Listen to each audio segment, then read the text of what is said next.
Este es un Maserati MC12 de 2005 y es uno de los supercoches más asombrosos de su época.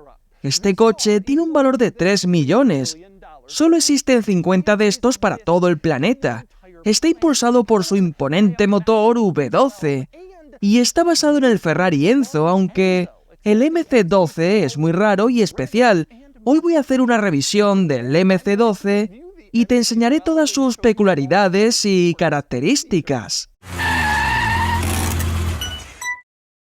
Antes de empezar, debo mencionar que he tomado prestado este MC12 de Caretaker's Collection. Es una colección de algunos de los coches más asombrosos que existen. Puedes seguirlos haciendo clic en el enlace de la descripción y deberías hacerlo porque, como dije, estos coches son increíbles y los utilizan. Echa un vistazo con los enlaces que tienes en la descripción. Está bien, es una de las peculiaridades y características del Maserati MC12 o como yo lo llamo, el MC12. Comenzando por una visión general, porque este coche comparte su plataforma con el Ferrari Enzo y su motor con el mismo Ferrari. Básicamente era un Enzo con un cuerpo diferente y otros cambios. En resumen, Maserati tenía una versión del Ferrari Enzo. ¿Por qué hicieron un supercoche de varios millones de dólares? Y esta es la cuestión. El Enzo salió al mercado a principios de los años 2000 y Maserati quería volver a las carreras de Gran Turismo. Querían agregar un poco más de credibilidad a la marca, que sentía que habían sido devaluados a principios de la década de los 2000. Y pensaron que si participaban en las carreras y ganaban, podrían demostrar que Maserati es una verdadera marca de rendimiento con credenciales de carrera. Ferrari ya estaba construyendo el Enzo, Maserati quería un coche de carreras, así que pensaron en tomar prestada esa plataforma, el tren motriz, y llevarlo a las carreras. Lo cual hicieron con su coche de carreras MC12. Pero para competir en la clase Gran Turismo necesitaban construir una versión de carretera de su coche de carreras y así lo hicieron. Hicieron 50 de estos MC12, solo 50 para todo el mundo, lo que se traduce básicamente en 25 para el 2004 y 25 para el 2005. Además de hacer 12 coches de carreras en total. Una producción de solo 62 unidades para todo el planeta del Maserati MC12, incluidos los de carreras. Eso lo hace mucho más raro que el Ferrari Enzo, del cual Ferrari dijo que construyeron 400, aunque seguramente hayan sido 500, pero aún así, este solo son 50. Es un coche increíblemente raro porque solamente hay 50 en todo el mundo. Hablemos de las peculiaridades y características. Hay muy poco contenido en el mundo sobre este coche en YouTube o en cualquier otro lugar, principalmente porque solo hicieron 50 y también porque precede a YouTube. Producción pequeña y antes de YouTube, no hay mucho disponible por ahí de este coche. Por lo tanto, voy a ser especialmente detallado en este vídeo y mostraré todo lo que pueda, porque podrías no encontrar mucho sobre las características de este coche. Comencemos por cómo entrar. Este es el llavero. No entramos sin la llave, no hay control remoto y no hay un botón de maletero, solo es una simple llave. Es todo. Agregar algo habría hecho que el coche fuera más pesado, así que no lo tiene. Una cosa interesante al abrir la puerta sería la manija, que a mi parecer es una manija de puerta común de un Maserati Coupé, pero colocada horizontalmente y volteada al revés. Tomaron la manija de fábrica y simplemente la pegaron en el coche con una orientación extraña, y así es. No tiene exactamente una manija especial de supercoche, simplemente tiras de ella y luego la puerta se abre. Una cosa que notarás rápidamente es que la puerta se abre normal, como en un coche común. Esto es notable porque el Enzo tenía puertas de mariposa que se abrían hacia arriba, mientras que en el MC12 solo tienes puertas de coche normal, lo que lo hace parecer un poco más común. Pero créeme, no lo es. En el interior del panel de la puerta puedes ver algunas cosas interesantes. En primer lugar, tenemos ventanas eléctricas. El Enzo no tenía ventanas eléctricas, tenía una ventana manual que era bastante extraña, por cierto. Y en el MC12 tienes ventanas eléctricas a pesar de que es una versión deportiva. Agregó ese toque de lujo con una red en el panel de la puerta para almacenamiento. Puedes guardar tu billetera o lo que sea. En el Enzo no tenías eso. Si hubieras tenido una red, las cosas hubieran caído, así que el Enzo era un poco más básico para el panel de la puerta. Otra diferencia importante entre este y el Enzo, además de la carrocería y la apertura de las puertas, fue el techo. Todos los Enzos eran cupés con un techo fijo, mientras que en el MC12 parece un cupé, pero tiene un techo targa. Este es un techo targa, lo que significa que se puede quitar. Puedes quitarlo y disfrutar de este glorioso coche con el sol y el viento en tu pelo. Para quitar este techo hay un par de pestillos en el interior, simplemente bajas los pestillos y los desbloqueas. Levantas el techo, lo sacas y de repente tu coche está abierto siendo descapotable.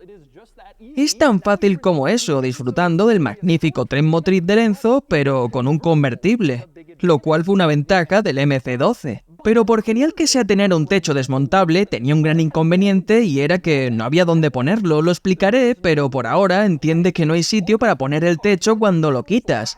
Ni detrás de los asientos, ni en el compartimento delantero. Si quitabas el techo y conducías el coche, tenías que esperar que el día fuera soleado y que no llegara una tormenta de lluvia, porque no tendrías un techo para poder ponerlo. Ahora que estoy aquí dentro, empecemos a hablar de su interior. Todos los modelos MC12 tenían el mismo interior, tenían este color azul por todas partes. Este era y aún es el color de Maserati, lo hemos visto en muchos modelos. Era como una especie de color especial de Maserati y lo instalaron en el MC12. En los asientos, en el tablero, el volante, mucho de este azul. Además de ser el color especial de Maserati en ese momento, también hacía juego con el exterior. Todos los 50 MC12 para la carretera estaban pintados en este color blanco y azul. Así conseguían que el azul del exterior combinase con el azul del interior. Y es como venían todos estos coches. Hay más cosas que mostrar en este interior. Ya te he enseñado que este coche tiene ventanas eléctricas y tiene esa red en la puerta, muy lujoso y agradable. Sin embargo, no tiene ventana trasera, no hay ninguna, y eso significa que tampoco tiene un espejo retrovisor, por lo que no puedes ver muy bien detrás de ti, lo cual es un problema y lo cubriré más adelante. Otra cosa que no tiene es radio. No hay radio en este coche y no hay lugar para ponerla. En la consola central ni siquiera tienes espacio para una radio, pero por otro lado, ¿quién necesita una radio cuando el coche suena así?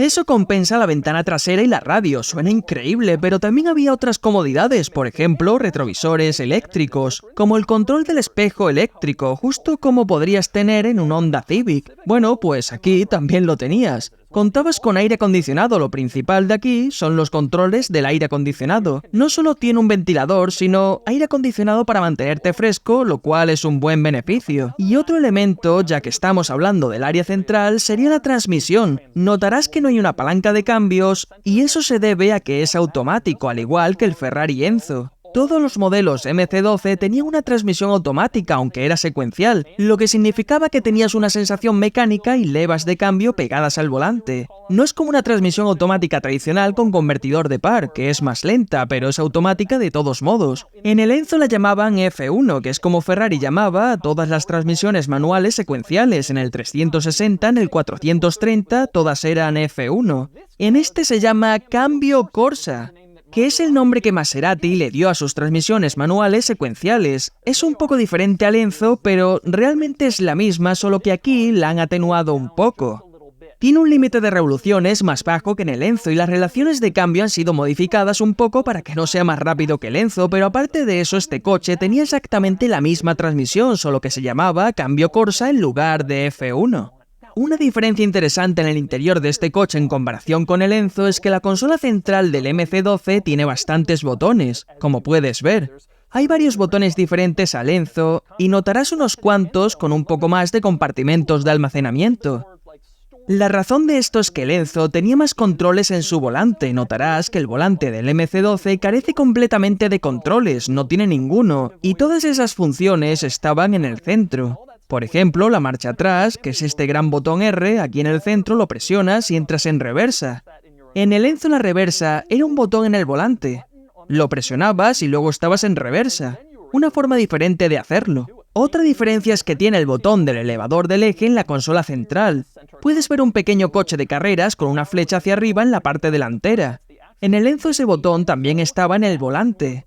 Lo habían trasladado al volante y, por cierto, el elevador del eje de este coche es increíblemente ruidoso. Escucha cómo suena el elevador del eje haciendo su trabajo.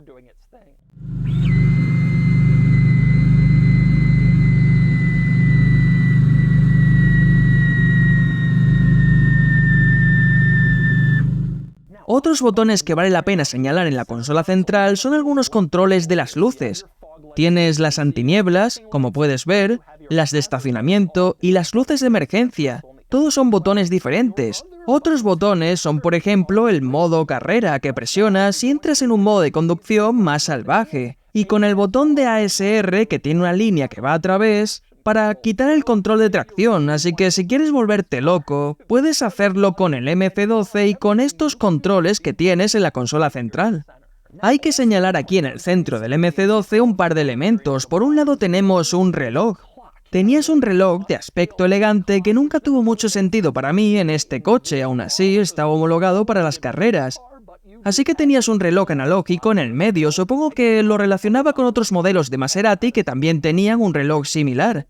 También tienes un botón de arranque que, aunque desafortunadamente no puedas entrar y presionarlo porque, bueno, este coche es de principios de los 2000, cuando tenías que entrar la llave, girarla y luego podías presionar el botón, lo cual desvirtuaba el propósito de tener un botón de arranque, excepto de que molaba muchísimo. Seguramente has notado que ese botón tiene el mismo azul de Maserati del interior y el exterior.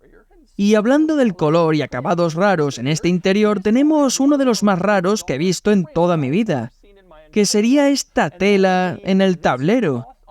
Pretende parecerse a la fibra de carbono, pero es tela. Puedes ver la fibra de carbono justo al lado con aspecto similar. Y no estaba tratando de hacerla parecida a la fibra de carbono, pero intentaba dar esa apariencia de fibra de carbono con tela. Es muy raro, pero lo hicieron. Tienes esta tela decorativa en todo el tablero, diseñada para parecerse a la fibra de carbono. Puedes ver más de esta tela en los reposapiés, donde podrías golpearte la rodilla. Lo han cubierto con tela de fibra de carbono para parecer que sea más cómoda. Pasemos al grupo de instrumentos, que es bastante interesante en este coche. El medidor central es un tacómetro masivo, al igual que en el Ferrari Enzo. El velocímetro está confinado a una esquina, porque es más importante el tacómetro. A los lados del tacómetro tienes el logo de Maserati y a la derecha está el V12, que se ve genial. Creo que este grupo de instrumentos es muy elegante y emocionante, excepto por la fuente que han elegido para los números en cursiva que parecen un poco de dibujos, y no encaja con el resto del coche, con un coche de producción limitada de tantos millones de dólares. Pero es lo que tienes y sientes un poco de esos 2000. Algo relacionado con este grupo de instrumentos es que a la izquierda del grupo de instrumentos, en el volante, tienes dos botones circulares negros sin etiquetas. Estos ajustarán el odómetro parcial y puedes usarlo para configurar el reloj. Son botones bastante simples. La otra cosa genial de este grupo de instrumentos es la pantalla del centro. Este coche es de la vieja escuela. Tenía una pantalla con píxeles. Pero la parte interesante es que muestra un MC12 desde arriba. Y es una representación fiel del MC12, utilizando muy pocos píxeles. Puedes ver exactamente cómo se ve desde arriba, pero en píxeles, desde el grupo de instrumentos. Te muestra si la puerta está abierta y todo eso. Esta tecnología está muy por detrás, pero es lo que se usaba en aquel momento con mucho encanto. Otro elemento notable está a la izquierda del asiento, donde tienes el freno de estacionamiento. Su operación es bastante interesante. En este momento el freno de estacionamiento está activado, aunque está abajo. Y eso se debe a que puedes activar el freno de estacionamiento y luego ponerlo hacia abajo, para que esté fuera de tu camino y sea más fácil entrar y salir del coche. Cuando estás listo, puedes quitarlo subiéndolo, presionando el botón y se libera. Es difícil saber si está activado o desactivado cuando está abajo, pero hace que sea más fácil entrar y salir. En esta zona también tienes los asientos, que tienen algunas características interesantes por sí mismos. Para empezar, tienen un soporte lateral muy pronunciado. No son como los asientos de carreras de fibra de carbono donde apenas cabes en ellos, pero tienen un soporte lateral bastante pronunciado para las curvas fuertes. Sorprendentemente son cómodos y también muy agradables, tapizados en cuero y con esa tela de fibra de carbono que parece la firma del coche. Y notarás que estos asientos no tienen un cinturón tradicional, solo tienes un arnés de carreras. Esa fue una de las razones por las que este coche no se vendió en los Estados Unidos. Tener un arnés de carreras no se ajusta a nuestras regulaciones para cinturones de 3 puntos, y sí, lo que acabo de decir es cierto, este coche nunca se vendió oficialmente en Estados Unidos. Todos los modelos MC12 que han llegado a Estados Unidos desde que salió son de exhibición o presentaciones para coches históricamente significativos, pero nunca se vendió oficialmente. En cuanto a los asientos, una cosa interesante son los respaldos que se mueven hacia adelante. Esto no es solo un asiento rígido como en algunos supercoches y deportivos modernos. Si tiras de esta palanca en la parte delantera y empujas el respaldo del asiento hacia adelante, se pliega, lo que te da acceso al área detrás de él. Y hay dos cosas. En primer lugar, mucha más tela en fibra de carbono. La usan para todas las partes del interior, pero también tienes un compartimento de almacenamiento. Esto está entre los asientos y va un poco más allá de eso. Es como tener este compartimento porque no hay guantera. De hecho, no hay almacenamiento excepto por las pequeñas redes en las puertas y esta pequeña red entre los asientos, pero eso es todo. Por cierto, otro elemento que notarás cerca del asiento y en la parte inferior del respaldo es este botón. ¿Qué es exactamente? Es un interruptor de inercia que apagará la bomba de combustible para evitar que se incendie en caso de accidente. Y si le das sin querer, va a desconectar cosas y encender las luces de emergencia. Simplemente le vuelves a dar y lo activa todo. Es un botón oculto y ¿quién me lo iba a decir? Continuamos fuera del MC12, donde hay mucho que decir sobre este coche, especialmente sobre su tamaño. Este coche es absolutamente enorme. Mide 202,5 pulgadas de largo, una cifra masiva. Lo hace más largo que un Chevy Tahoe y más largo que un Hammer H2 cuando este salió. Para los europeos, este coche es 7 pulgadas más largo que un Volvo XC90. Y de hecho, era 14 pulgadas más largo que el Volvo XC90, que era nuevo cuando el MC12 estaba a la venta. Es masivamente largo, excepcionalmente enorme y más de un pie que el Enzo, con el que comparte todo, excepto el tamaño. Y luego está el ancho. Este coche mide 82,5 pulgadas de ancho, incluidos los espejos, lo cual es absolutamente masivo. Se compara con camionetas pick-up de tamaño completo y subs enormes. Un auto gigantesco, largo y ancho. Pero aunque tenga cuidado de mencionar el ancho del MC12 con sus espejos, realmente no es necesario. En todos los demás, los espejos son de lejos el punto más ancho, pero en el MC12, los espejos solo son un poco más anchos que el alerón trasero. Es absolutamente enorme y sobresaliendo en la parte trasera, extendiéndose varios centímetros a ambos lados. Para demostrar cuán grande es este alerón, me acostaré frente a él y podrás medir el alerón trasero según su tamaño en comparación con el mío. Puede que te preguntes, ¿y cuál es más largo? La respuesta es el alerón. Mide 1,91 y el alerón mide 1,98. Increíblemente ancho en la parte trasera, lo cual es un problema en un coche sin ventana trasera. Más te vale no rozarlo con algo porque, bueno, puede pasar fácilmente. Pero cuando se trata del tamaño, todo es grande en la parte trasera. En el voladizo trasero, la distancia desde las ruedas traseras hasta el final de la carrocería es enorme. Puedes ver un espacio súper grande y algo que siempre me ha parecido gracioso es que puedes ver dónde se detuvo el Enzo. Tiene esta línea aquí. Esa es más o menos la terminación de un Enzo y luego está lo que continúa haciendo gigantesco al MC12. Absolutamente enorme la parte trasera. Si le preguntas a Maserati, te dirían que hicieron este coche tan grande por razones aerodinámicas. Como te dije, este coche iba a competir, y el aire tenía que fluir sobre él de alguna manera, lo que significaba extender la carrocería. Y de hecho, la apariencia de carreras de este coche se puede ver especialmente en el exterior. Y desde este ángulo puedes ver que no hay ventana trasera, tienes esta parte trasera inclinada que tiene ventilaciones para enfriar el motor. Con una toma de aire sobre la cabina, no tienes espacio para una ventana trasera, aunque estos coches no necesitaban ventanas traseras. Por eso el de carretera tampoco obtuvo una, muy al estilo del de las carreras. Pero dicho esto, tener una ventana trasera hubiera sido agradable para compensar el enorme tamaño. Y de hecho el enorme tamaño de este coche terminó siendo un problema cuando salió a competir. Este coche era tan masivo que no cumplía con algunas regulaciones de tamaño de las series de carreras. ¡Gran sorpresa! Así que tuvieron que acortarlo. Algunos de los Maseratis MC12 son de una cierta longitud y otros son unas 6 pulgadas más cortos para cumplir con las regulaciones de carreras. Este es uno de los largos, pero también los homologaron más cortos y aparentemente eran 6 pulgadas las que quitaron del morro de la parte delantera y puedes notar esa diferencia si pones uno enfrente del otro para compararlos. Y luego tienes el motor, el glorioso V12.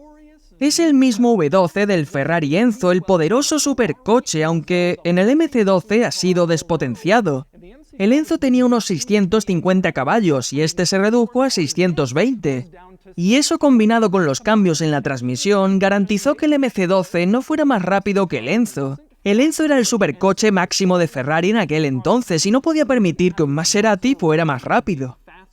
Ayudó que el MC12 fuera más pesado, pesaba alrededor de 3.300 libras, unas 100 libras más que en el Enzo, en gran parte debido al trabajo adicional en la carrocería y en el techo extraíble. Necesitaban agregar más rigidez y refuerzos y le dieron más peso. Pero hablemos del tren motriz. Para empezar, es hermoso, tiene esta presentación hermosa con la toma de aire pintada del mismo color que el coche, logo de Maserati en el centro y en letras para la tapa de aceite, es hermoso.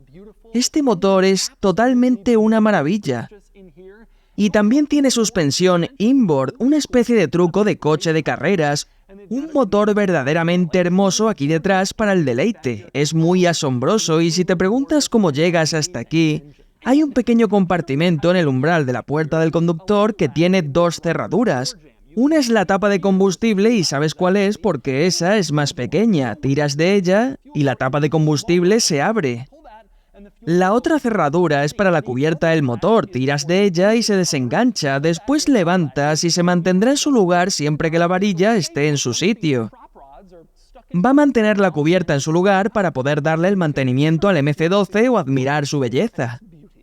Ahora vamos a pasar a la parte trasera donde quiero hablar sobre las peculiaridades y características más allá de su enorme tamaño y quiero hablar del tamaño del difusor trasero que es totalmente enorme. Este difusor trasero de carbono es uno de los más grandes que he visto en cualquier coche, asombroso, masivo y bastante intimidante si pasas sobre los baches, no querrás dañarlo. Y en la parte trasera de este coche también puedes ver aquí atrás que no tiene parachoques trasero, la carrocería se detiene, como esperarías en un coche de carreras, lo cual es otra razón por la cual este coche no podría haber sido certificado para ser vendido como nuevo en los Estados Unidos. Necesitas tener parachoques y este no los tiene. Otro elemento interesante que siempre me ha encantado son el emblema de Maserati en la parte trasera que se ve muy especial. Y tienes luces traseras tremendamente pequeñas, lo cual llama la atención. Este coche es tan masivo, tan grande, y las luces son estas pequeñas cosas metidas en las esquinas. Pero la razón por la que están en las esquinas es esta enorme parrilla trasera que es necesaria para la refrigeración. Una parrilla masiva para ayudar a enfriar un motor masivo. Y eso tiene prioridad sobre cosas como las luces.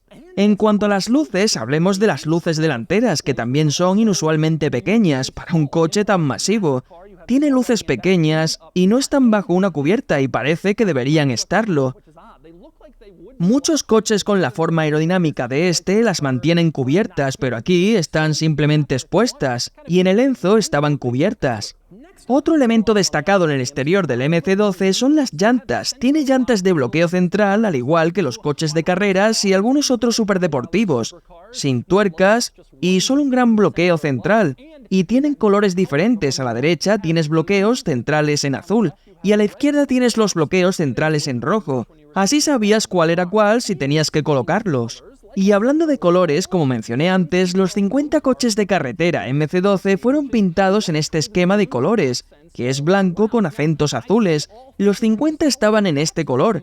Es lo que dijo Maserati, pero he visto fotos de algunos que no son de este color. No estoy seguro de si fueron personalizados o pintados, pero Maserati dijo que harían 50 en este color. El esquema de colores pretende rendir homenaje al Maserati Birdcage, que fue un coche de carreras histórico de Maserati entre los 50 y los 60, y ha sido para crear ese vínculo con las carreras, dado que este coche también compitió, decidieron optar por esos colores. Este coche no es simplemente blanco, sino un hermoso blanco perlado que se ve fantástico. No he visto este color en otros coches.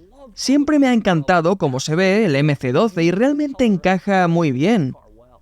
En cuanto a los colores en el exterior, también notarás una pequeña bandera justo aquí, es la bandera italiana. Sin sorpresas, Maserati es una marca italiana. Los coches de carreras, a menudo, tienen banderas en el exterior, y para esta versión de carreras pensaron, ¿y por qué no? Y colocaron una bandera en ambos guardabarros delanteros, un toque genial del MC12.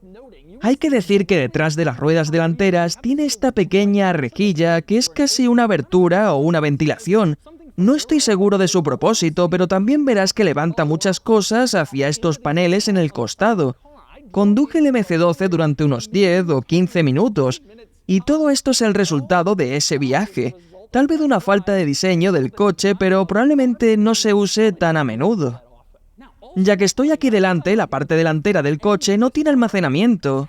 Tiene una increíble falta de espacio o practicidad y de hecho no hay maletero frontal a pesar de un frente tan masivo. No hay almacenamiento en absoluto. De hecho, este panel delantero no está destinado a ser retirado, no está oculto. Está articulado como en muchos otros coches, donde simplemente se voltea hacia adelante y luego puedes agregar cosas. Este está sujeto por unos clips en el lateral. Y si quieres quitarlo, debes quitar todo el panel, porque es básicamente quitar el panel de la carrocería. Y el dueño de este coche me dijo que también implica desconectar cables. No es algo que vayas a hacer con frecuencia y no hay almacenamiento, incluso aunque pudieras quitarlo, lo que aumenta la masiva falta de practicidad. Y otra adicción es el voladizo delantero, que es enorme. Al igual que en la parte trasera, la distancia entre la rueda delantera y la llanta hasta el frente es muy grande. Tiene sentido que tuviera un elevador del eje. Es un voladizo delantero masivo que encaja con todo lo grande que es el coche. Y otra cosa que es bastante grande en la parte delantera es el limpiaparabrisas. Este coche tiene un solo limpiaparabrisas y es enorme para cubrir toda la superficie del parabrisas. Un gran limpiaparabrisas para un coche enorme, todo en proporción. Una cosa más que quiero señalar sobre el MC12 es que Maserati tomó este coche y quería competir. Al parecer eso no fue solo por razones de marketing, porque este coche fue tremendamente exitoso en las carreras GT. Creo que compitió desde el 2005 hasta el 2009, 2010 o incluso el 11. Y ganó varios campeonatos, fue un coche muy dominante durante varios años. Muy rápido, muy potente y un coche de carreras muy exitoso. Y luego tenía la versión de carretera. Vale, manejando el MC12. ¡Oh, Dios mío! En términos de experiencias aterradoras, esta es la que más me aterra. Probablemente entre los 3 a 4 millones en el mercado, o tal vez más, y especialmente más raro que el Enzo. Hace un tiempo revisé el Ferrari Enzo, me dijeron que iba a poder conducirlo y cuando llegué allí me abandonaron, dijeron que no iba a poder conducirlo, pero aún así filmé toda la revisión. Ahora he vuelto al Enzo, excepto de que es un MC12, pero puedo cubrirlos al mismo tiempo. ¿Y cómo se siente eso? Pues creo que bien. Lo primero que se nota es que no tiene una ventana trasera ni un espejo retrovisor. Esto es un problema porque estoy conduciendo un coche de 4 millones que es más largo que un Suburban, o básicamente tiene la misma longitud que ese. Y podrían haber usado algo más de visibilidad adicional para no dañarlo. Algo increíble que queda claro al entrar aquí es que el coche es bastante manejable. Muy cómodo. Tengo un buen espacio y es bastante decente, a velocidades bajas no está tan mal. Muchos de estos coches a bajas velocidades son una pesadilla para operar. Este no tiene una dirección pesada, aparte del problema de la visibilidad es suave. Es agradable, me sorprende gratamente. Se siente muy manejable. Algo que quiero mencionar es que hace 15 años vivía en Atlanta y un tipo compró uno de estos y lo usaba por la calle. Estaba circulando y fue una de las experiencias más increíbles de toda mi vida. Y nunca he vuelto a ver uno porque no existen prácticamente. Y es increíble poder ver este y... ¡Wow! Oh.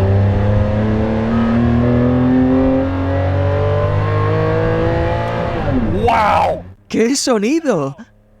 Lo sorprendente de este coche es que nadie habla de él porque nadie lo ha visto. Solo hay 50, básicamente no existen. En cambio se habla del Enzo porque Ferrari tiene una mejor reputación y son más comunes. Pero este coche es un Enzo. Excepto de que es más raro. Y creo que tiene un aspecto mucho mejor. ¡Es genial! Y os voy a decir algo asombroso sobre el coche. No puedo creer lo fácil que es conducirlo. Es una locura. Esperaba que fuera totalmente comprometido. Hace poco estuve con el Jaguar XJR15 y es un coche genial aunque comprometido. También he estado con el F40, pero...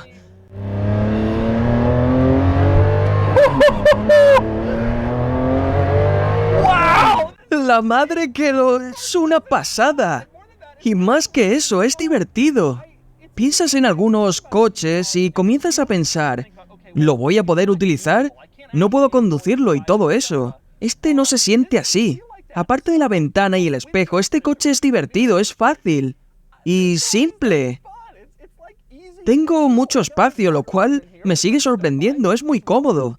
El paseo no es tan malo y los espejos sobresalen lo suficiente como para que pueda ver por los lados. El manejo y la conducción a baja velocidad son fáciles. Buena asistencia en la dirección, se siente bien y nadie se está volviendo loco y no espero que lo hagan. Nadie sabe qué es. Pero estoy flipando. Creo que es genial, no podré llevarlo por carreteras locas, ni por un circuito, ni nada por el estilo. Solo estoy conduciendo arriba y abajo en una calle a unos 40 y 50 kilómetros por hora. Y es divertido. Interesante en sí mismo. Así es como la mayoría de las personas usan los coches. Y este, bueno, voy a darle otra vez.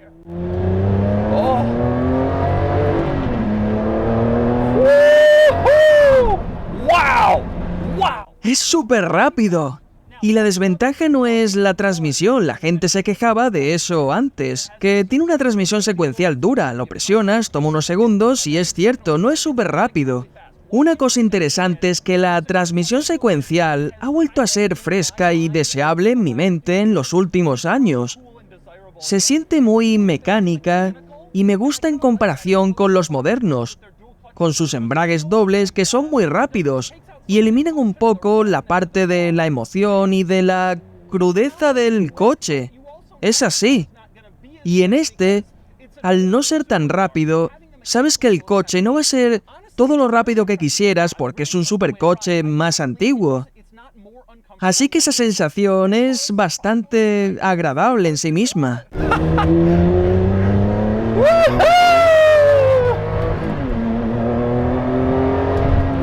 ¡Súper rápido! Aún se siente súper rápido. Es asombroso, increíble, me encantaría poder sacarlo y exprimirlo, pero eso no va a suceder hoy. El conducirlo te hace ver que no es tan comprometido, simplemente es de locos. Realmente pensé que estaría ansioso cada vez que me subiera un coche que valiese 2, 3, 4 millones de dólares, pero se dividen en dos categorías, los que son difíciles de conducir y me ponen nervioso y los que lo hacen fácil y no me ponen nervioso, y este está en el segundo grupo. No estoy nervioso y se siente genial. No puedo creerlo. Este coche no es tan malo. Esa es la respuesta, es divertido, se siente mecánico, pero no te golpea. Me gusta este coche y realmente pensé que lo vería como un coche grande y ridículo y estaría nervioso todo el tiempo. Pero no es el caso. Es súper manejable, cómodo y bastante genial y agradable. No estoy promocionándolo ni nada por el estilo, pero es genial. Definitivamente alucinante. Mucho más utilizable de lo que me esperaba yo. Y ese es el Maserati MC12 de 2005. Uno de los coches más asombrosos de su época. Es poco probable que te encuentres con uno de estos en la carretera en cualquier evento. Pero en caso de que lo hagas, ahora conoces todas sus peculiaridades y características. Ahora es el momento de darle al MC12 una puntuación. Y la puntuación sería de 68 sobre 100, lo que coloca al MC12 aquí frente a otros supercoches, incluyendo muchos de su época. Me encantó el MC12 porque es hermoso y simplemente es súper genial.